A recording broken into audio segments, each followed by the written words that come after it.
ఈ స్థలానికి సంబంధించి 2 ఎకరాల 17 సెంట్లు. ఈ 2 ఎకరాల 17 సెంట్లకు సంబంధించి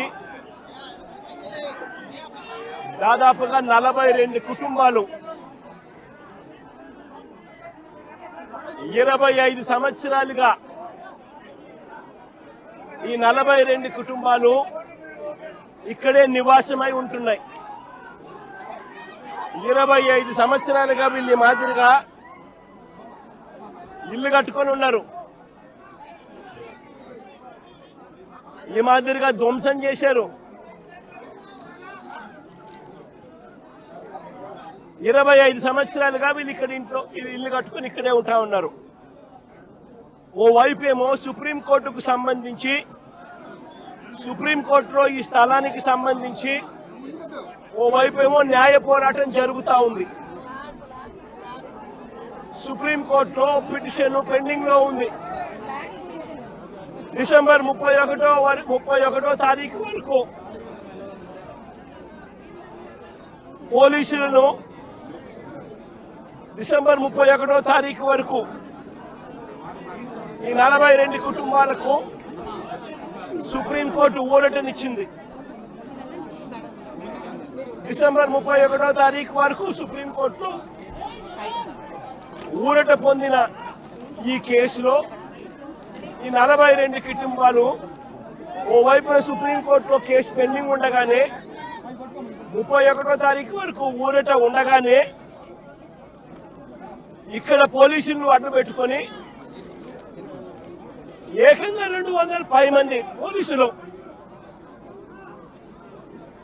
ఇక్కడ వచ్చి ప్రైవేట్ పార్టీకి మద్దతు తెలుపుతూ ఈ 42 ఇళ్లకు సంబంధించిన బాధితులను నిర్దాక్షిణ్యంగా వాళ్ళ ఇంట్లో ఉండగానే వాళ్ళ ఇళ్ళన్నీ కూడా పగలగొట్టడం జరిగింది. వీళ్ళందరినీ రోడ్డును పడేయడం జరిగింది. నేను అడుగుతా ఉన్నాను, ప్రభుత్వ పెద్దల ప్రమేయంతోనే వారి సహకారంతోనే వారి ఆశీస్సులతోనే ఇంత అకస్మాత్తుగా సుప్రీంకోర్టులో డిసెంబర్ 31వ తారీఖున వరకు గడువు ఉంది అని తెలిసినా కూడా అధికార దుర్వినియోగం చేస్తూ వీళ్ళందరినీ రోడ్డు పాలు చేయడం జరిగింది. నేను అడుగుతా ఉన్నాను ఇక్కడే, అయ్యా చంద్రబాబు గారు, ఈ 2 ఎకరాల 17 సెంట్లకు సంబంధించి వీటి విలువ ఎంత అని చెప్పి నేను ఇక్కడ అడిగా. ఎంతక్క ఇక్కడ దీని విలువ? ₹1 కోటి ప్లాట్ అండి. అందరి ₹1 కోటి పైనే ఉంది. 250 కోట్లు. దాదాపుగా ఈ 2 ఎకరాల 17 సెంట్లు వీళ్ళు ఇల్లు కట్టుకొని ఏదైతే ఉంటా ఉన్నారో కరెంటు మార్కెట్ విలువ దాదాపుగా 150 కోట్ల పైచిలుకోట. 150 కోట్ల పైచిలుకు గల ఈ ప్రాపర్టీకి ప్రైవేట్ వ్యక్తులు దీంట్లోకి ఎంటర్ అయ్యారు. 2016లో, అంటే అప్పుడు కూడా చంద్రబాబు నాయుడు గారు ముఖ్యమంత్రిగా ఉన్నప్పుడే, 2016లో ఒక 1981 సంవత్సరం డేటెడ్గా 2016లో ఒక ఫేక్ సొసైటీ పెట్టడం జరిగింది. తప్పుడు డాక్యుమెంట్లతో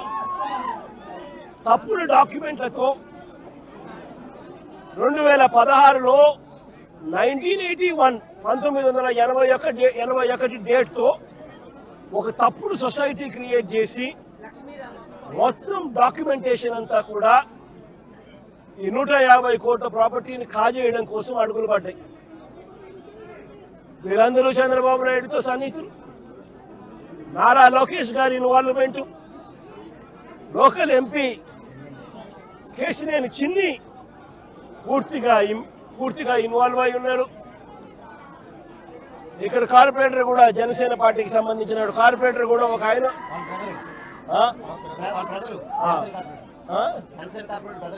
జనసేన కార్పొరేటర్ సంబంధించిన వాళ్ళ బ్రదర్ కూడా ఇన్వాల్వ్ అయి ఉన్నారు. ఇంతమంది కలిసి అధికార దుర్వినియోగం అనేది ఎలా ఉంటుందన్న దానికి నిదర్శనం ఇది. ఓవైపున కేసులున్నాయి, సుప్రీంకోర్టులో కేసు జరుగుతూ ఉంది, డిసెంబర్ 31వ తారీఖు వరకు వీళ్ళకి వెసులుబాటు ఉంది.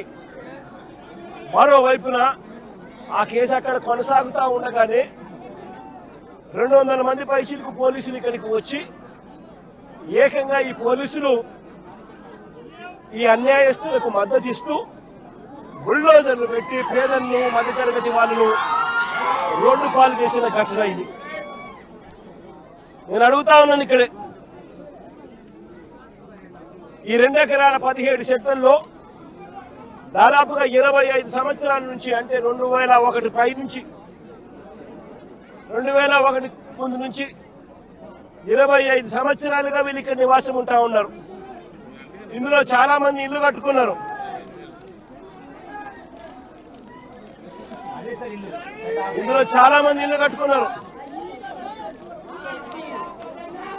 ఈ ఇంటికి సంబంధించి, ఈ ఇళ్లకు సంబంధించి Vijayawada municipal corporation building plan approvals ఇచ్చినారు. విజయవాడ మున్సిపల్ కార్పొరేషన్ వారు బిల్డింగ్ ప్లాన్స్ అప్రూవల్ ఇచ్చినారు. ఈ ఇళ్లకు కరెంట్ కనెక్షన్ ఇచ్చినారు, డ్రైనేజ్ కనెక్షన్ ఇచ్చినారు. ఈ ఇంటికి అన్ని రకాల అనుమతులతో పాటు ప్లాన్ అప్రూవల్ చేసి విజయవాడ మున్సిపల్ కార్పొరేషన్ వాళ్ళు వీళ్ళు ఇల్లు కట్టుకుంటా ఉంటే ఇళ్ళకు కూడా ప్లాన్ అప్రూవల్స్ శాంక్షన్ చేసి స్టాంప్ వేస్తారు. మరోవైపున బ్యాంకులు వాళ్ళు డ్యూ డెలిజెన్స్ పూర్తి చేసి వీళ్ళందరికీ లోన్లు కూడా ఇచ్చినారు. ఇక్కడ ఉన్న వాళ్ళు దాదాపుగా ఒక్కొక్కరు 20 లక్షలు 25 లక్షల రూపాయల పైన వీళ్ళంతా కూడా లోన్లు కూడా తీసుకుని ఎన్నో సంవత్సరాలుగా వీళ్ళు ఈఎంఐలు కూడా కడతా ఉన్నారు. మరి నేను అడుగుతా ఉన్నా, స్థలం వేరొకరిదే అయితే రిజిస్ట్రేషన్ మీరు ఎలా చేయించారు అని అడుగుతా ఉన్నా.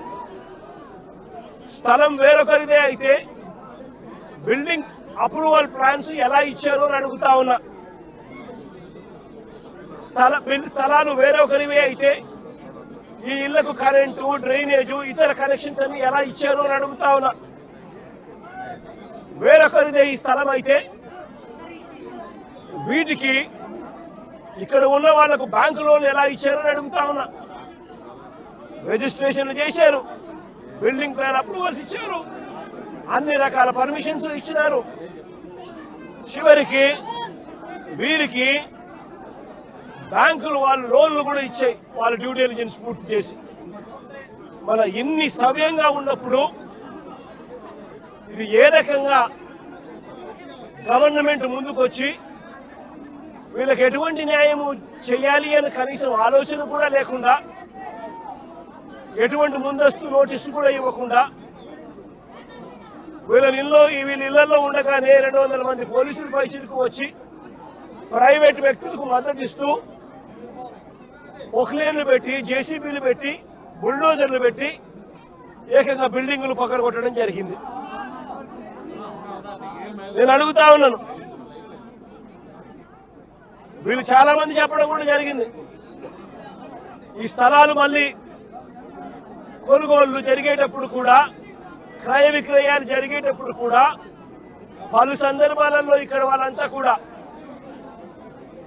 పేపర్లో అడ్వర్టైజ్మెంట్లు కూడా ఇచ్చినారు.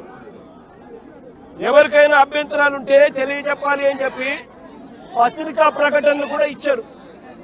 పత్రికా ప్రకటనలు ఇచ్చినప్పుడు కూడా ఎవరు కూడా అభ్యంతరాలు ఎక్కడా కూడా వెలుబుచ్చలేదు. అలాంటిది 25 సంవత్సరాలుగా వీళ్ళు ఇక్కడే ఇలాగే ఉంటే వీళ్ళను బుల్డోజర్లు పెట్టి ప్రైవేట్ వ్యక్తులకు మేలు చేసేందుకు ఈ 150 కోట్ల పైచిలకు ఇవాళటి వాల్యూలో 150 కోట్ల పైచిలకు వాల్యూ ఉన్న ఈ ప్రాపర్టీని కబ్జా చేసేందుకు ఏకంగా చంద్రబాబు నాయుడు, ఆయన కొడుకు, ఆయన పార్టీకి సంబంధించిన ఎంపీ, జనసేన పార్టీకి సంబంధించిన కార్పొరేటర్లు, ఇంతమంది ఒకటై పేదలను నిస్సహాయాలుగా ఈరోజు రోడ్డు మీద నిలబెట్టించారు.